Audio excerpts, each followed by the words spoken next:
Hi, I'm Sharon Robinson, And I'm Jacqueline Phillips. and we're here to talk about the spring fling. We want to talk about gardening, a nice discussion on gardening. We're here at the Porter Library in Stafford, Virginia, in room number 2.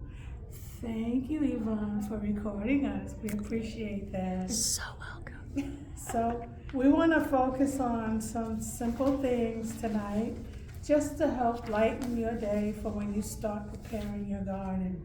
So, the things to do in your garden is when to start your seeds, when to transplant your seedlings, preparing the soil, leaf mulch, wood chip mulch, compost, and fertilizers.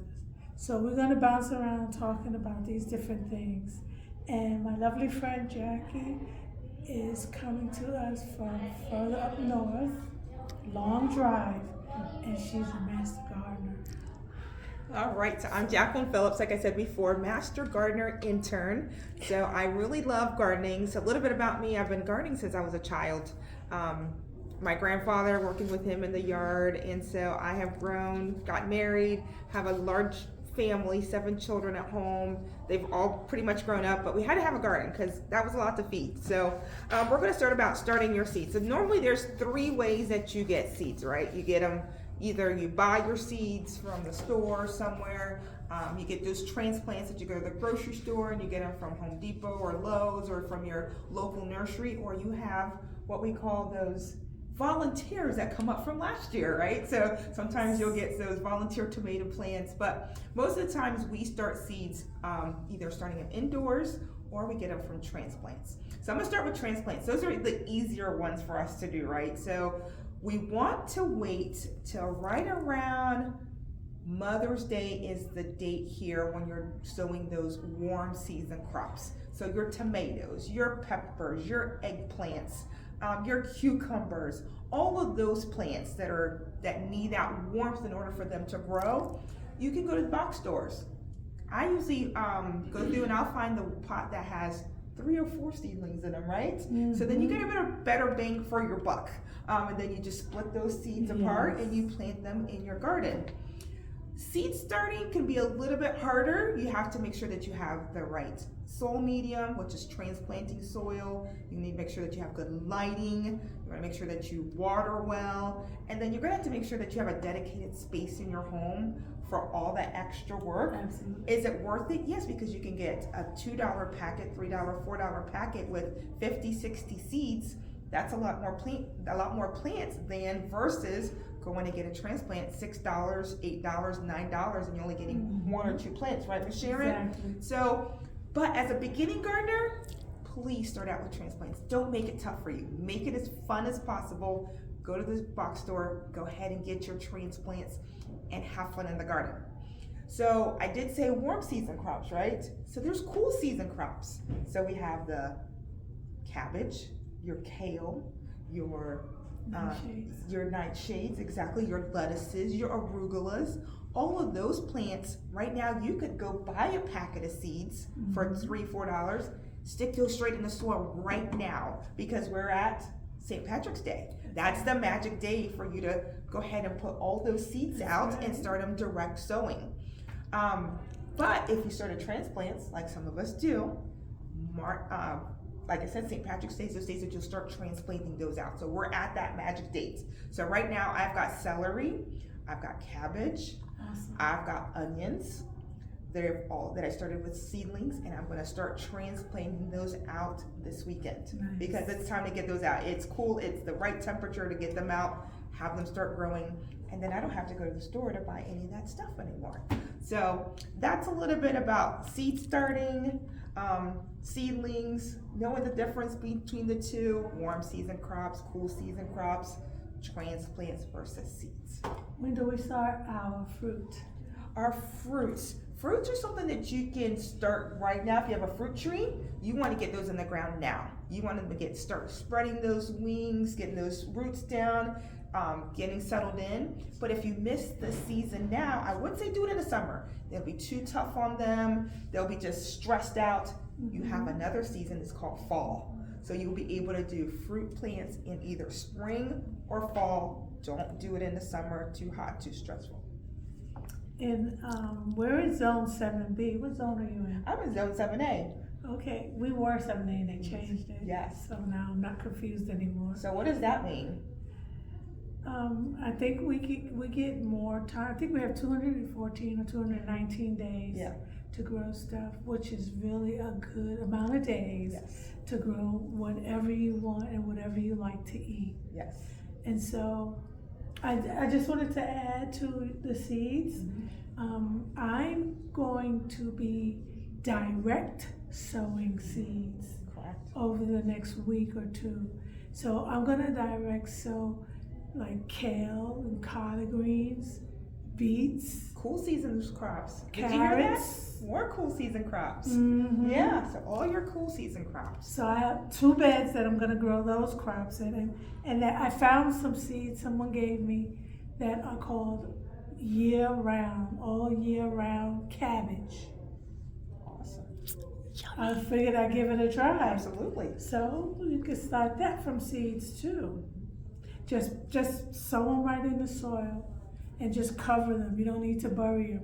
You just cover them in the soil, Yeah, right? yeah, that's definitely. You don't want to Thank you, bury Miss it. Jackie. They need just a little bit of covering. Just like put it right on the top and just like sprinkle your soil on top of it, right? Because they're buried, they're not gonna. They need that room to wiggle up and start Yeah, growing, and they don't get have that very. light. Yeah, they don't have deep roots anyway, so they don't need to True. be all the way down there. So True. we want to make sure that they're as close to the top as possible. So true. Yep. So was it something else about seeds? I like the zone, right? A lot of people talk about what zone am I in. I think that's an important topic. You're talking about the whole world is broken up into zones. In the United States, we all have from 3 to zone 11. So my daughter is down in Florida. She's in zone 10. So it's hot all the time. Yeah. She like actually in grows her Florida. tomatoes in January. Isn't Can you cool? believe that? So, because they're in a different zone than we are. But we're up here, we have winter, which is nice. We have Yes. weather, we have seasons, which she doesn't have. So, we're here in zone 7A. About 4 years ago, they changed everyone's zone around. So, like Sharon just said, she went from 7B. So, that means that the earth is getting a little bit warmer. So, as you hear the A's and B's, that means that the number is going up. So, that means that her microclimate where she lives, it's a little bit warmer than where I am in 7A. So I might start things about a week or 2 after Miss Sharon. So that's gonna be like the difference. It's like, when do you start putting your plants out? You need to know what zone you're in. Yeah. Know where you are, There we are. know how your soil works, and when you transplant your seedlings, they got roots on them. So you make sure those roots get buried down in the soil. But you can take a little hand rake, I forgot what you call that tool. A trowel, and dig a hole and then kind of mess around in the soil to loosen it and put your seedling down in there and cover it up and let it grow. Make sure you water it regularly. Yes. And take care of it and pay attention to it like you would one of your children. Exactly. Give them lots of love. Talk to them. Sing to them. If you're a singer, they'll like it. Promise you. You said about transplants though, right? And I think that's something we can talk about. If you're going to do transplants, there's a process that's called hardening off. So yeah, exactly. You don't want to just take your plants that have been inside, just nice and cozy, and then just stick them outside where it's windy and a different whole temperature. They're just gonna go like this and flop over and die. So we have a process that's called hardening off. So it's you put it out the first day in a shady spot, close to the building of close to your house, so it doesn't get a lot of wind. It's in the shade, doesn't get sun, and we can start acclimating that plant to being outside. Exactly. So what I normally do is first day is 2 hours, and I'll set my Amazon because I'll forget. I'll set an alarm on my phone because I'll forget that 2 hours is up, and I'll set that alarm and I'll bring it back in. Yeah. So day 2, I'm gonna set it outside again, and it's still a shady spot, but now I'm gonna go up to 4 hours. I'm gonna let that plant really start feeling like, okay, that little wind that's growing out there, it's gonna get accustomed, it's gonna get stronger. So then I'm gonna bring it back in. Day 3, I'm gonna pick a spot that gets about 2 hours of sun, and then the sun's gonna come over, and then it's gonna get into shade for 4 hours. So we're gonna make sure we get some sunny time, Yes. some shady time. So this is gonna be where you're gonna pay attention to your yard. You're gonna pay attention where the sun sets, where it comes up, where it gets sun. So right outside my door, I know exactly when to put it in the right spot. So as it comes, the sun moves over the house, I know the it gets feeling. that morning sun, and then it gets afternoon shade. Mhm. Day 4, I try to put in 4 hours of sun, 4 hours of shade. Usually by day 5, I'll try to put it up to 6 hours, and then just kind of play around with that. If I look like they're not struggling, I'm ready to plant them out. So I'll take them out of my containers, put them where I'm going to put them in the garden, and they're ready to rock and roll. Now, there's a secret here when you're doing winter sun Yes. and you transplant. Do you know what that secret is? You don't have to harden them off. There you go. Yeah. Because they're already outside, Mhm. and Mother Nature is already rained inside the jug. It got access to wind and freeze and cold and things, the temperatures. So it's already acclimated to being outside. So what I do, I open the lid when it's time, like a few hours before I'm ready to transplant it. And then actually transplant it. Some people wait a day, they open it and wait a day. But I kind of wait a couple of hours, pop open the lid, take the tape off, and give it the opportunity to breathe that way, and then transplant them in my garden. And I'm telling you, get some of the most beautiful vegetables and tasty vegetables when you grow your own food. I mean, it's awesome. It's an outstanding experience. For anybody that has more questions about winter sowing, I have copies of this cheat sheet, and you just email me or text me and find out, and I'm more than happy to explain that to you further. Thank you. I can take pictures too and Yeah. post Okay. them. Yeah. Okay. I think the winter sowing, the biggest thing about it is no lights, right? Because you can put a lot of Yeah. money into lights, right? That's the biggest Yes. thing when you're growing indoors. With winter sowing, we let all the natural light do all That's the work true. for us, right? So, I mean, yeah, you're the going to need lights. soil anyway, right? So you're going to have to do that anyway. But if you could cut out that external light source, which what you can do with winter sowing, it's amazing. So Mother Nature does it all. the Mother With the Nature does sun, it all exactly. it gets the heat. And the other thing about winter sowing is that we don't really have to babysit them. Just check to see if there's condensation on the sides of the jugs inside. If there's condensation, you don't need to water them. But the purpose, I had someone ask me, well, how are you gonna winter sow with the cap on the top of the jug? And I said, no, you remove that Yeah. so that it can rain and snow inside. And that's the watering system for them when they winter sowing. And still,